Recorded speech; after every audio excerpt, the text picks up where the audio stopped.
வணக்கம். இது திராவிடம் பேசு சிவாசடையன். தமிழக வெற்றி கழகம் இந்த சின்னம்தான் வேணும்னு அடம்பிடிச்சு கேட்டு வாங்கியிருக்காங்க. பரவாயில்ல, மகிழ்ச்சி. அது அவங்க விரும்புகிற சின்னத்தை அவங்க வாங்கட்டும். விசில் யார் ஊதுவா? யார் விசில் அடிக்கிறது? யாருடைய வேலை?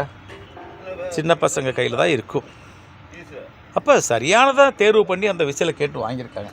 அவங்களுக்கு கீழே இருக்கக்கூடியவங்க, அவங்கள ஃபாலோ பண்ணுறவங்க, அவங்க கட்சிக்காரங்க, அவங்களுடைய மனநிலை எப்படி அப்படின்னு சொல்லி நீங்கள் இந்த சின்னத்திலிருந்தே தெரிஞ்சுக்கலாம். இப்போ இந்த 2026 சட்டமன்ற தேர்தல் வரும்பொழுது இந்த விசில் சின்னத்தை வாங்கின தாவேக கட்சியினுடைய நிலை என்னவாக இருக்கும்? ஏற்கனவே கரூர் விவகாரம் தொடர்பாக சிபிஐயில் போட்டு குத்தி குடஞ்சிக்கிட்டு இருக்காங்க அப்படின்னு ஒரு பக்கம் ஒரு செய்தி ஓடிக்கிட்டு இருக்கு.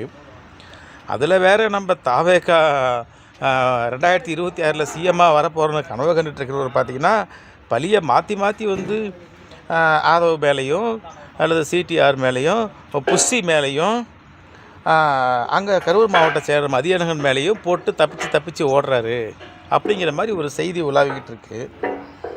இப்போ இதில் என்னென்னா சிபிஐ இவங்களை குற்றப்பத்திரிக்கையில் சேர்த்து இவரும் அக்யூஸ்டு தான் அப்படின்னு ஒரு நிலைமை வந்துருச்சு. அப்படின்னா தேர்தலில் போட்டியிட முடியுமா 2026 சட்டமன்ற தேர்தலில்? அது ஒரு கேள்வி இருக்குல்ல.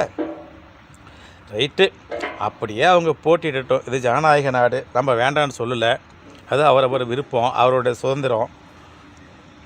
வேட்பாளராக நிற்க அவங்கக்கிட்ட ஆளுங்க இருக்காங்க, ஓட்டு போட அவங்கக்கிட்ட குஞ்சுங்க இருக்காங்க. அப்படின்னா விசில் அடித்தாங்க குஞ்சுங்க இருக்காங்க, அவங்க ஓட்டு போடுவாங்கன்னு வச்சுக்குவாங்க. கடைசியாக என்ன ஆகும்? இந்த விசிலுக்கு பேர் பார்த்திங்க அப்படின்னா ஊதின்னு சொல்லுவாங்க. ஊதி ஊ ஊ ஊ ஊ 2026 சட்டமன்ற தேர்தலில் நீங்கள் பார்த்தீங்க அப்படின்னா தாவேகாவுக்கு கொடுக்கப்பட்ட சின்னமே அவங்களுக்கு மொத்தமாக ஊதிட்டு போயிடும். இந்த விசில் நாளைக்கு வடிவம் எப்படி மாறும்னா சங்கா மாறிடும். ஊ ஊ அதுதான் நடக்க போகிற உண்மை. பொறுத்திருந்து பார்ப்போம். இது திராவிடம் பேசு சிவாசடையன்.